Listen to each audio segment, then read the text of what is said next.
Ini adalah format tabel Tuvianova tanpa pengulangan yang disajikan oleh Excel. Seperti yang terdahulu ada 7 kolom.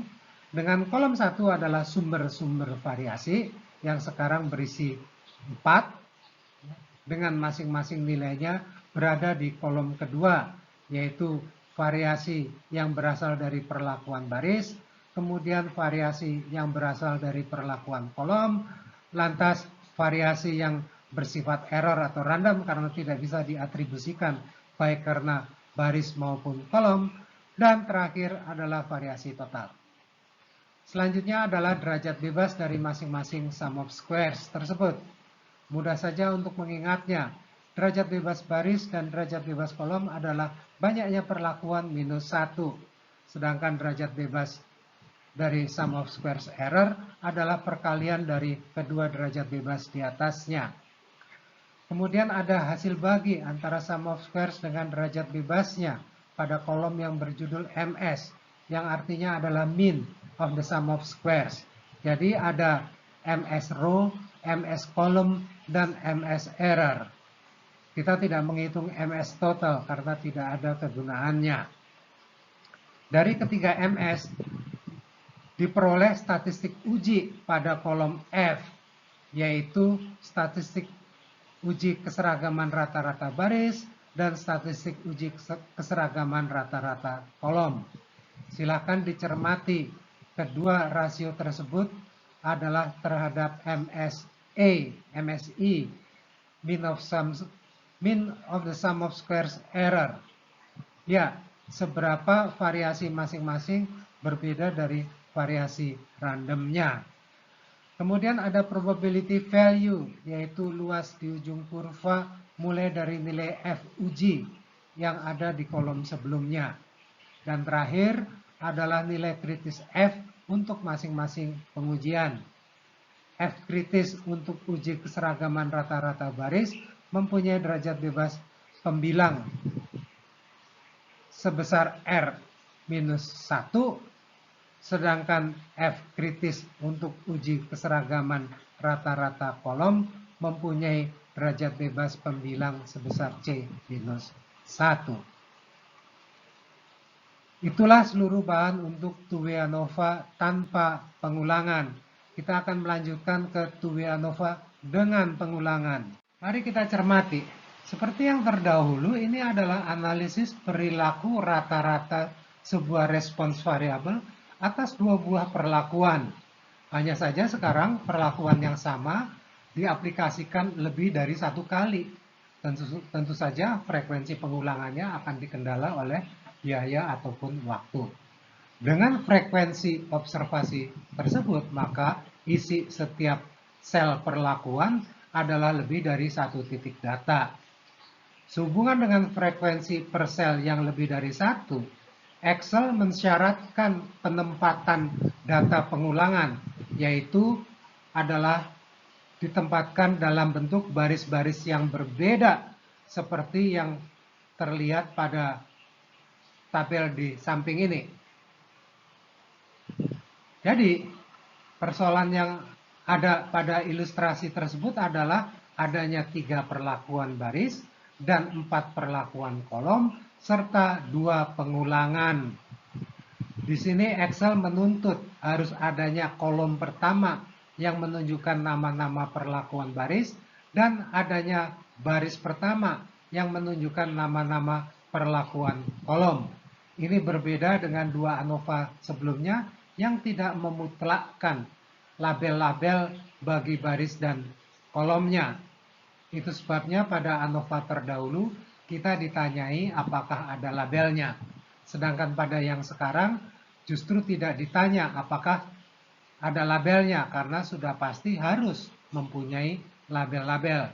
Baik label untuk perlakuan baris maupun perlakuan kolom. Perhatikan pula cara menamai label barisnya. Untuk perlakuan baris yang sama pada setiap pengulangan harus dilabeli secara identik agar Excel mampu menandainya. Pada contoh yang digunakan, ketiga perlakuan baris dengan 2 pengulangan menyebabkan nama-nama mereka ditulis ganda. Ya. Nah, perhatikan observasi secara individual. Mereka mempunyai 3 identitas pada subskripnya I, J, dan K. Subskrip I adalah untuk posisi baris, subskrip J untuk posisi kolomnya, dan subskrip K untuk posisi pengulangannya. Maka X232 adalah observasi dengan perlakuan baris 2 dan perlakuan kolom 3 serta ulangan yang kedua. Lantas, manfaat apa yang ditawarkan oleh adanya replikasi? Kita akan dapat mengetahui apakah ada interaksi antara perlakuan pada baris dan perlakuan pada kolom. Namun, temuan keberadaan perlakuan hanya akan sampai pada ada atau tidak adanya interaksi. Kita tidak dapat mengetahui apakah interaksinya bersifat semakin menguatkan atau melemahkan atau interaksi apapun antara keduanya. Ya. Mari kita lihat prosedur uji untuk keberadaan interaksinya. Ini prosedur ujinya dengan desain yang seperti ini. Perhatikan bahwa H0-nya adalah tidak ada interaksi antara variabel baris dan variabel kolom. Ya. Kemudian kriterianya adalah demikian ini. Dan statistik ujinya adalah seperti ini. SSI adalah sum of squares akibat interaksi. Bila sum of squares ini besar, relatif besar dibandingkan dengan sum of squares error setelah masing-masing dikontrol oleh derajat bebasnya, maka kita akan menolak H0. Ya. Berarti bahwa kita akan menolak kalau kedua perlakuan itu tidak ada interaksinya. Ya. Atau bersifat independen, ya. Jadi kita menolak bahwa mereka independen. Ya. Baik, kita lihat contoh dan sajian hasil Excel.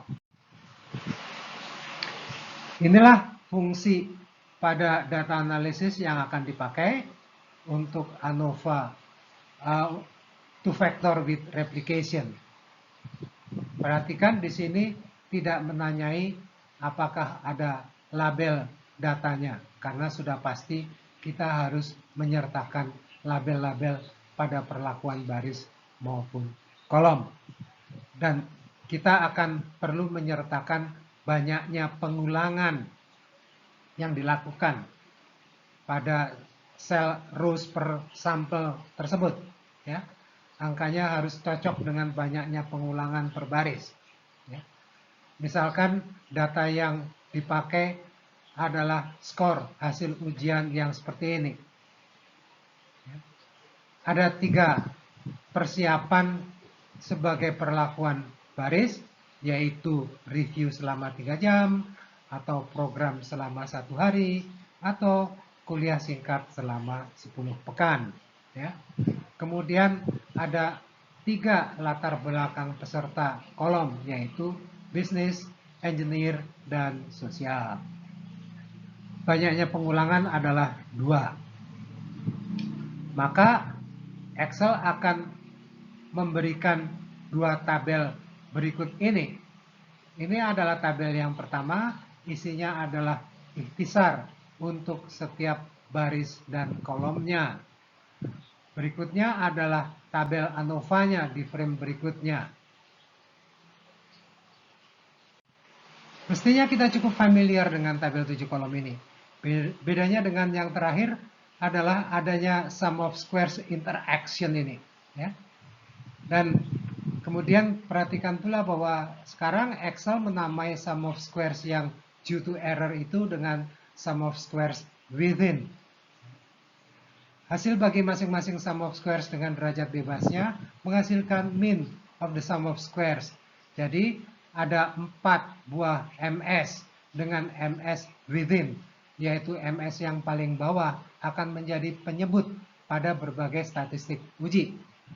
2 statistik uji sudah dibahas sebelumnya. Ya. Ini adalah untuk uji keseragaman rata-rata akibat perlakuan dari variabel baris. Ya. Dan ini adalah uji keseragaman rata-rata akibat perlakuan dari variabel kolom. Untuk uji keberadaan interaksi antara variabel perlakuan baris dan kolom, statistik ujinya adalah rasio antara MS interaction dan MS within yang seperti ini. Dari ketiga uji tersebut, bila menggunakan significance level 0,05, maka kesimpulan-kesimpulan ujinya adalah sebagai berikut.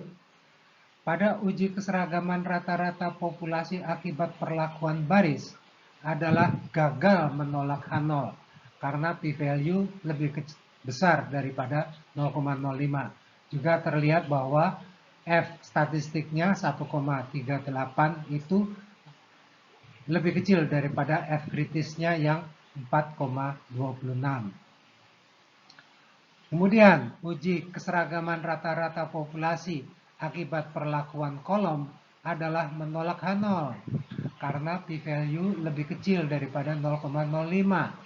Juga terlihat bahwa F statistiknya 10,227 itu jauh lebih besar daripada 4,256. Kemudian uji keberadaan interaksi antara variabel baris dan variabel kolom adalah gagal menolak H0 karena p-value yang lebih besar daripada 0,05.